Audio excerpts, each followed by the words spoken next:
मौसम में रोम रोम रोमांच फागुनी मौसम में सुबह शाम में आती हिचकी बार बार मैं खोलूं खिड़की सुबह शाम में आती हिचकी बार बार मैं खोलूं खिड़की फीकी सी मुस्कान फागुनी मौसम में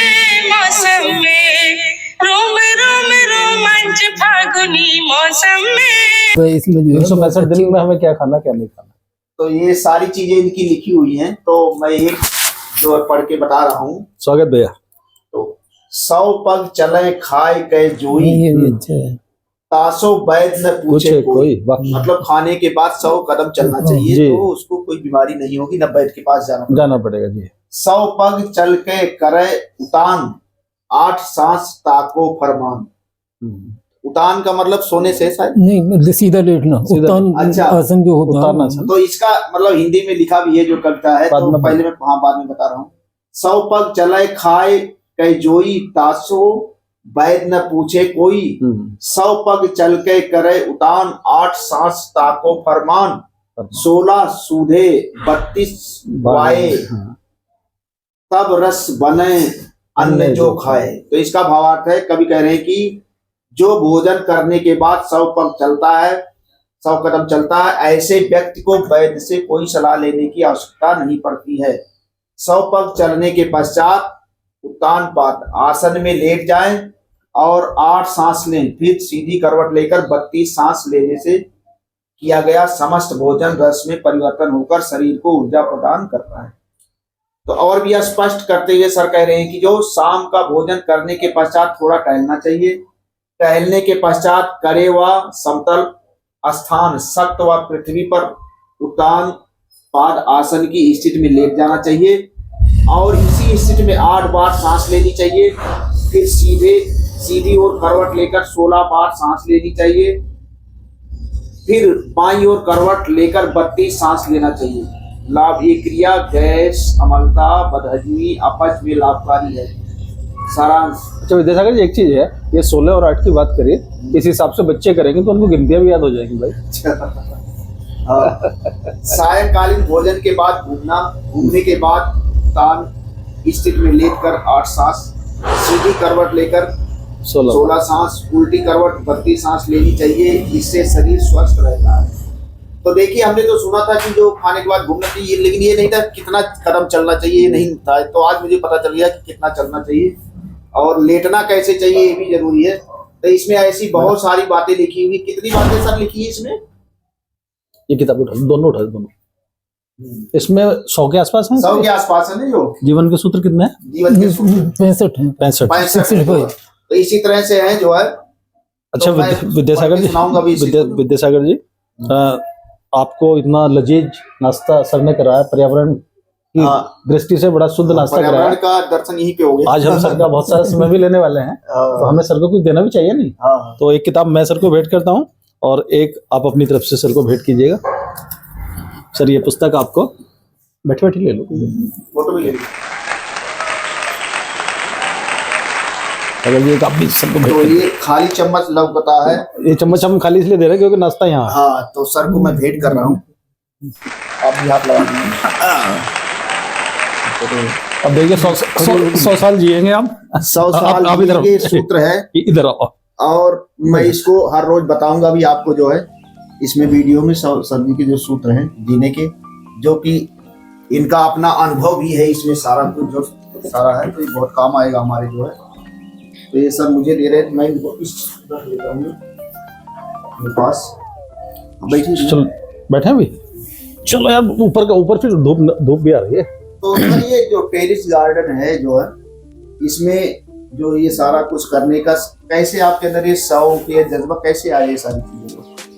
क्योंकि लोग तो अपने आप को सिमट जाते हैं, जैसे जैसे उम्र बढ़ती तो सिमटते चले जाते हैं, लेकिन आप तो फैल आकार और बढ़ा रहे हैं अपना पूरा। एक्चुअली हमें बचपन से ही जो है इसकी आदत थी। तो क्योंकि हम लोग गांव के रहने वाले थे, तो कच्चे आंगन होते थे हमारे सभी ज़्यादातर पहले। तो उसमें हमारी मदर जो है वही धनिया लहसुन, हाँ अच्छा वो अदरक भी पीली मिट्टी में गाड़ देती थी वो, तो हमें भी अच्छा लगता था। फिर हम जूनियर क्लासेस में जो है युवक मंगल दल एक स्कीम चलती थी, जो जूनियर क्लासेस के हाई स्कूल तक के बच्चे होते थे उनको एक तो खेल के लिए प्रमोट किया जाता था, तो उसको स्कूलों से सामान मिलता था जी।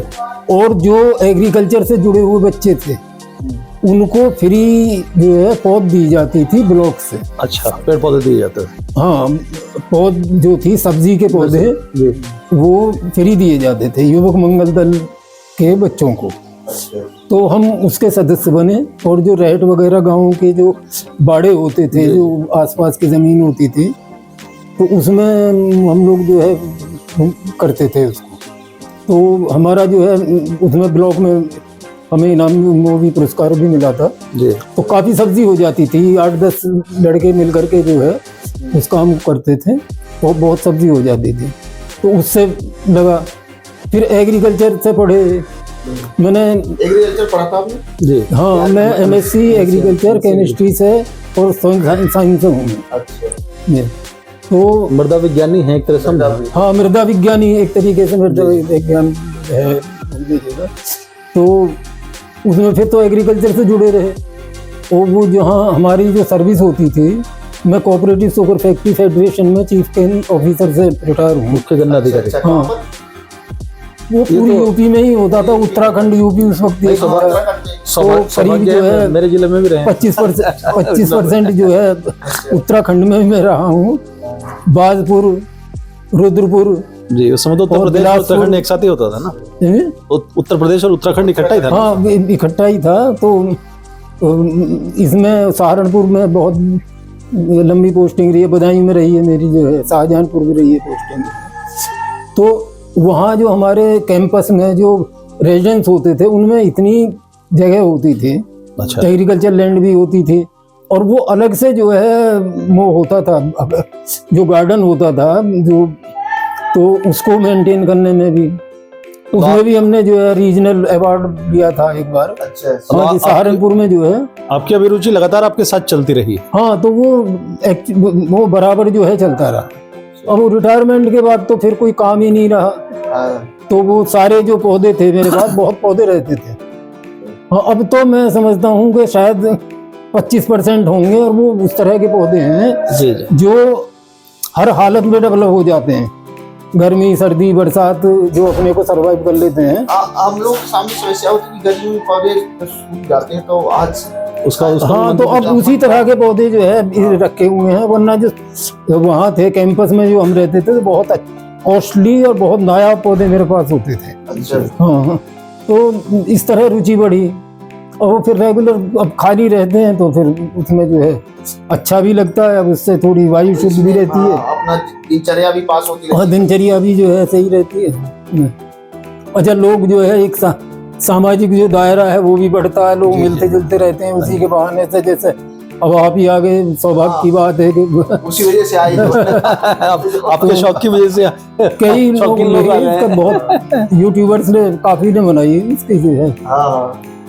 देखिए साहब, आप बता रहे हैं कि कई नया पौधे आपके पास थे, लेकिन आजकल एक नया गार्डन शुरू हुआ। सदीक सर, आपका ध्यान दिलाना चाहूंगा, सोशल मीडिया प्लेटफॉर्म, ये भी एक तरह का गार्डन है। हाँ, और उसका एक नया पौधा आज आपसे मिलने के लिए आया हुआ है।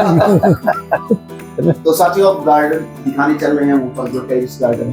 तो चैनल को हमारे जिंदगी नामा 69 को सब्सक्राइब कर लें और लाइक कर लें, जिससे कि हम आपको वीडियो पूरी दिखा सके। तो चलिए सर, चलते हैं जो आपका गार्डन देखते हैं। अच्छा, इसमें जो है नहीं, मैंने बहुत सी कविताएं हैं जो मेरी पोएम्स हैं मास्टर जी सर, उसमें इससे पर्यावरण से रिलेटेड है काफी। माँ कहते थे अच्छा, अंतर्मन, ये तो आध्यात्मिक उसमें है, इसकी दार्शनिक जो फिलोसफी, ये सर के हाथ से लिखा, उसमें ये मेरे हाथ से लिखी थी पूरी। अच्छा, आपने मतलब टाइप नहीं कराया हमने, सर के राइटिंग में ये प्रकाशित हुई।